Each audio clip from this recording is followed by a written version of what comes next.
All right, in this demonstration today, I'm going to be showing you how to use some of these texture mats. I've got some clay here, and I've got different kinds of texture mats that you might use in class. There are so many of these to use. You can look through them and see what you'd like to use. They can be very easy to use, but difficult to make look good. So I'm going to show you a few things you should and you shouldn't do.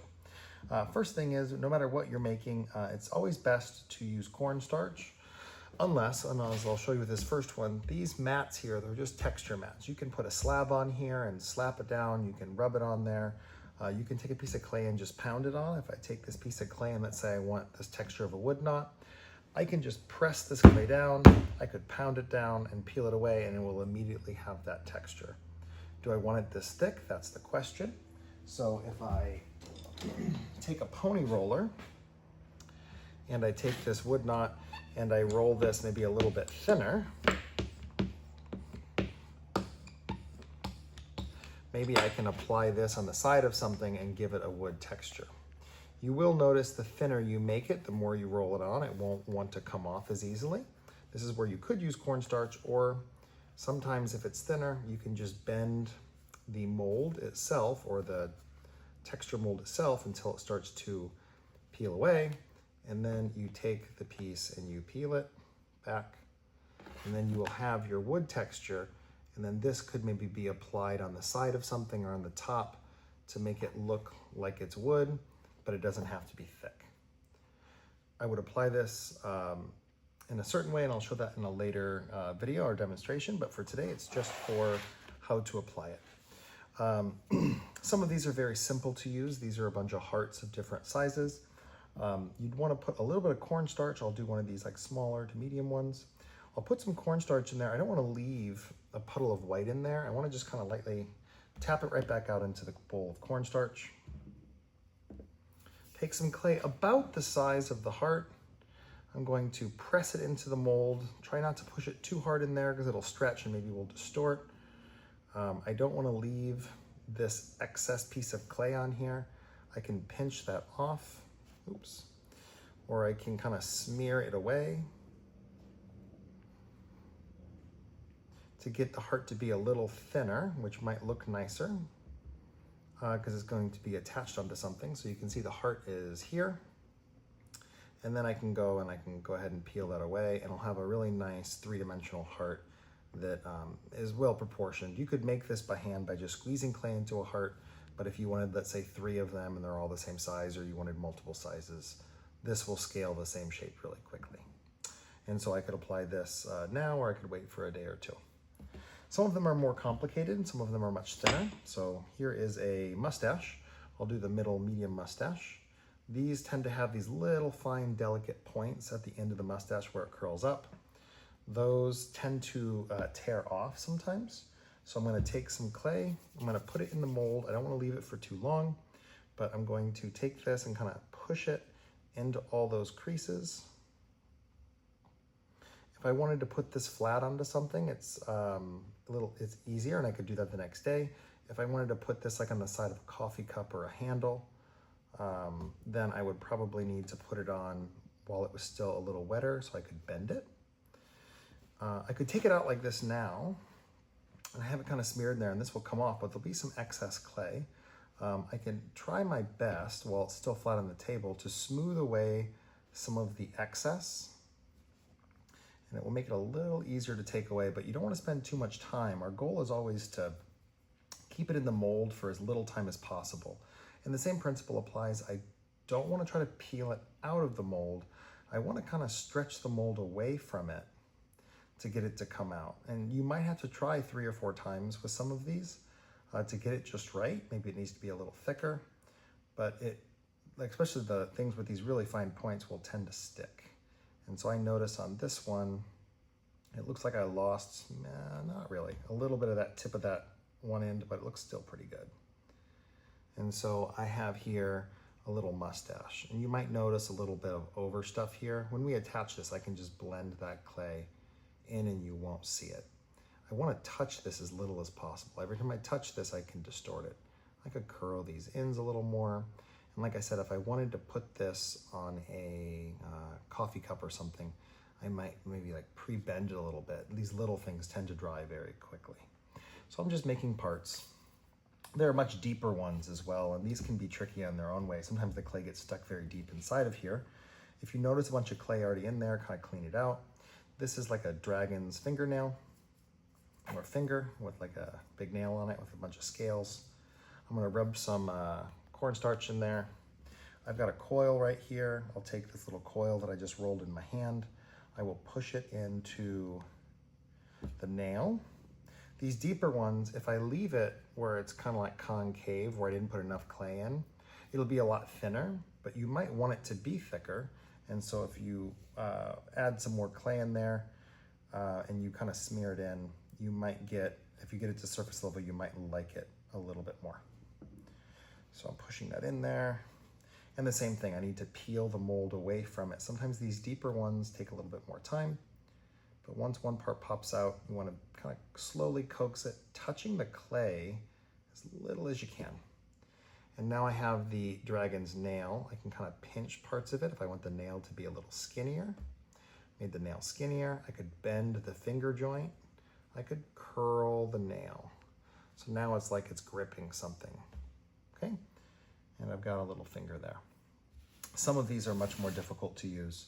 These ones that are very shallow, very wide, lots of cuts and intersections can be tricky. What you don't want to do is this. I've got a big flower here. I hit a big chunk of clay in it, and then I peel it out. I'll get a beautiful cut out of that flower. It's a nice sunflower, and it looks great. But it's so thick, and I have to cut all this extra away. It takes so long for me to go in with like a tool and to trim all this away. And when I do, this flower is really, really thick. And no matter what I attach that to, if it's on its side, it's gonna add a lot of weight. If it was attached on like a plate, maybe it would look okay. But there's a faster way to do this. It's just a little bit more challenging than just smashing a piece of clay on it. I've got a much smaller piece of clay here. That will be just plenty for that. Again, a little bit of cornstarch. I'm kind of rubbing the cornstarch in everywhere. I want little cornstarch. If you leave all this cornstarch in there, you'll just not get as good of a texture. So I kind of flick it out just so it looks dry. I'm gonna take this ball of clay and I'm gonna push it in the center, and I'm just gonna kind of work it out into those corners. I don't wanna push too hard because it could distort the sunflower a little bit. And then once I get it here, and you can see that ball of clay just fills it. And the edges are kind of thin. I can kind of swipe away a little bit of excess. Okay, this back doesn't need to be super clean because I am just going to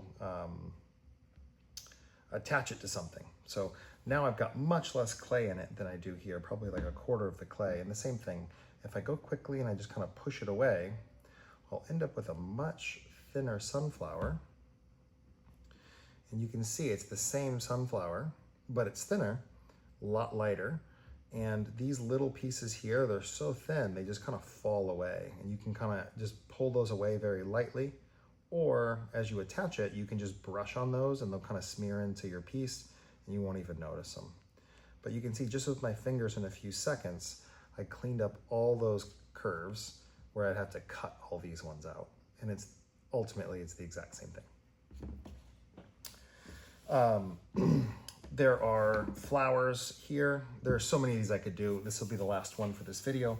There are animals, things like there's like a bunny here with ears. The ears are shallow, it's deep. It can be a little trickier, but if you do 3 or 4, you'll get a good one. One last thing I'll show you is there's some of these that are like the flower heads, but you might want to use them to make them look like flowers. A flower doesn't just sit flat on something, right? A flower grows from a stem. So sometimes when you pull these off, you kind of make a stem. And so you can see I'm kind of making a flower stem with a blank top. So I've got like this little stem here, and it's probably a little thicker than a real flower would be, and I can thin this later. But I can take this top of the flower and I can push this into the mold and kind of push it down. And then it's actually really easy to pull these out because you kind of have a handle. And I can pull that out and I end up with the flower, but I have a stem, and then I can kind of spin this. Some of these are kind of tricky. If you get them really thin or you smear it away better, you can get rid of a lot of that stuff. You can go in there with like a little tool and knock them out. I'm not gonna waste time doing that. I can cut this down to be smaller so I can make it really thin. But now I have like a flower with a stem. So instead of me just like sticking it flat on something like this, which maybe looks nice for a sunflower, this might look nice if it's like coming off of something and it looks actually like a flower. Maybe if you imagine like a coffee cup and there's like a little flower coming off the side of one of the parts of the handle. So that's a way to use, there's so many flowers. Animal heads, there's robots, there's all different kinds of organic things and inorganic things, ladybugs, owls, dragon faces. This is a bunny, a squirrel, fruit, I think, or is that a moon? I mean, it's a moon, I don't know. So it's kind of fun to push it in there and see what it looks like. That's a pumpkin. So try using these. You don't have to use them necessarily. Some of them are much more difficult. If you run into one you don't like using, you know, you're putting clay in like this, and you can just smack it in there and see, do I want that? Nah, I don't want that. And you can take this clay and try another one. You can just kind of shove it in the owl, push it in there, and this is like a rough draft. Just look at it. Okay, there's the owl.